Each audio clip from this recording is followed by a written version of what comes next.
siapa murid terakhir yang menggenapi sehingga menjadi 10? Coba, agak dramatis ini.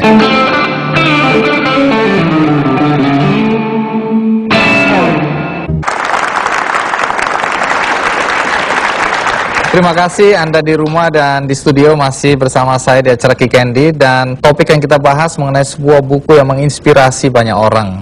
Judulnya Laskar Pelangi. Dan bagaimana kalau sekarang kita panggil penulisnya, Andrea Hirata.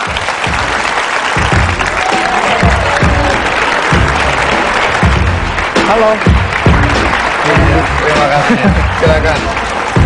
Akhirnya kita tahu siapa orang di balik buku ini ya. Pertanyaannya, ini buku novel tapi berbasis pengalaman pribadi Anda.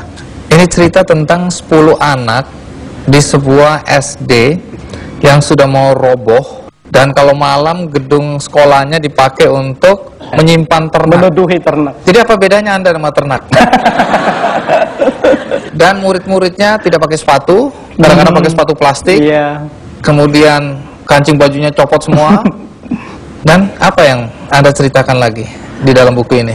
Jadi Laskar Pelangi adalah julukan ibu guru saya kepada 10 murid terakhir di sebuah sekolah di pedalaman Pulau Belitung sana. Kami diasuh oleh seorang guru dari sejak kelas 1 SD sampai tamat SMP itu. Dan beliau mengajar sejak usia 15 tahun, Ibu Muslimah itu. Kemudian Siapa namanya? Ibu Muslimah. Ibu Muslimah. Masih aktif. Ngajar dari 15 tahun. Dari usia 15 tahun dengan bermodalkan ijazah SKP, Sekolah Kepandaian Putri, itu sebetulnya setingkat SMP. Jadi kami sekolah di sana dan bertahan terus dalam nyaris dalam kelas yang sama dengan 10 sahabat yang sama. Jadi 10 murid, satu guru, ya, dari SD sampai SMP itu gitu. Nggak ada penambahan murid sama sekali? Nggak ada, karena tidak ada lagi orang-orang yang mau mendaftar di sekolah tersebut. Sampai sekolah itu akhirnya rubuh gitu.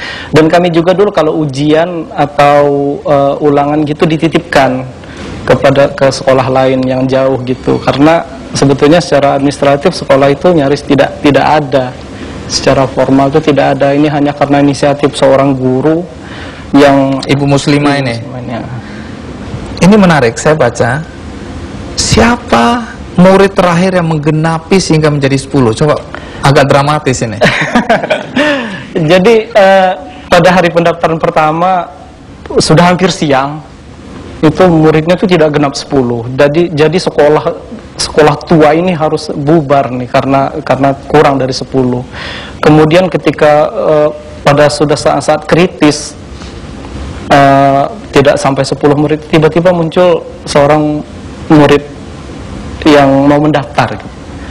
Sebetulnya murid ini dia kurang beruntung karena keterbelakangan mental, yang namanya Harun. Gara-gara dia mendaftar, akhirnya kami selamat dan kami bisa sekolah gitu di situ. Nah, jadi dia mendaftar karena di tempat itu tidak ada sekolah luar biasa. Ya, di Belitung itu mungkin sampai hari ini. Ini lokasinya di Pulau Belitung. Pulau Belitung. Dan di sana tidak ada fasilitas ya untuk anak-anak seperti itu. Jadi ibunya itu sebetulnya bukan menyekolahkan ke situ motifnya. Jadi ibunya itu menitipkan ke sekolah. Jadi disitulah awal seluruh kisah ini dan kisah 10 anak ini. Pada suatu ketika hujan lebat, jadi kami itu harus minggir di pinggir kelas karena bocor. Dan karena hujan itu lebat sekali, ibu guru saya itu nggak datang-datang. Dan kami ketakutan gitu di kelas karena masih kecil. Saya kelas 3, kami kelas 3 SD waktu itu. Kemudian tiba-tiba ibu guru kami itu datang berpayungkan daun pisang itu, dan pada saat itulah saya tercetus gitu dalam hati, suatu ketika saya akan menulis tentang beliau. Dan Anda memang menulis dan Anda persembahkan ini buat beliau ya, Ibu Muslimah itu. Nah, pengalaman ini pengalaman batin Anda, walaupun dalam tulisan ini pasti ditambah sedikit percikan-percikan supaya... Pasti, karena ini sebuah memoir yang dikemas dalam bentuk sastra. Iya. Jadi pasti ada pendekatan-pendekatan dalam penceritaan ya, tapi semuanya terjadi di sana, dan dengan platform sosiokultural orang Melayu Belitung itu di. Iya. Nah, tokoh-tokoh di dalam Laskar Pelangi ini Anda jelaskan bagus sekali di sini. Tapi tokoh Lintang yang disebutkan menginspirasi Siska tadi, itu bagaimana? Siapa dia sebenarnya? Jadi Lintang adalah murid tercerdas ya.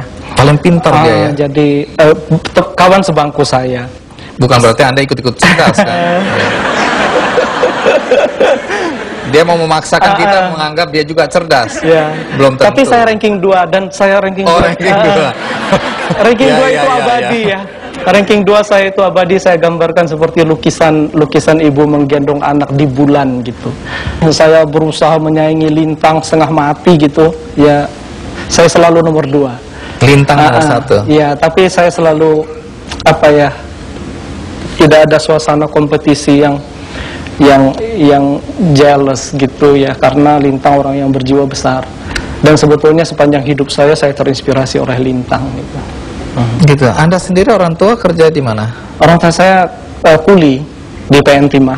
Dulu PN Timah berjaya di Pulau Belitung itu, dan ada sebuah fasilitas pendidikan sebetulnya di PN Timah di mana, tapi sayangnya untuk bisa sekolah di situ orang tua harus punya pangkat tertentu gitu. Jadi saya tidak bisa sekolah di situ. Ada satu yang aneh. Anda orang Belitung.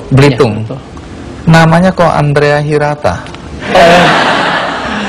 Saya sempat berganti beberapa nama. Seingat saya 7 kali ya. Tapi sampai ayah saya akhirnya menyerah. Udah bujang katanya, kau cari sendiri nama untuk dirimu. Saya membaca-baca majalah zaman dulu, ada majalah Aktual.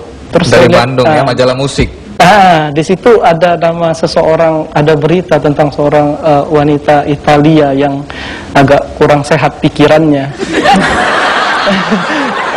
Yang bernama Andrea Galliano. Dia seorang remaja gitu. Jadi saya bilang, ini Andrea nama aneh sekali, tidak ada nama orang Melayu seperti ini. Ibu saya juga bilang tidak ada orang Muslim nama seperti itu. Tapi ayah saya bilang, wah bagus juga, coba saja katanya. Itu sebenarnya ada putus asa. Jadi kemudian nama saya begitu. Hirata dari mana? Saya rasa itu nama orang kampung saja. Oke, menarik karena apapun juga seorang Andrea mengalami sebuah perjalanan panjang dari sebuah desa kecil dengan pendidikan yang seadanya. Nanti kita akan saksikan bagaimana akhirnya seorang Andrea bersekolah di Prancis.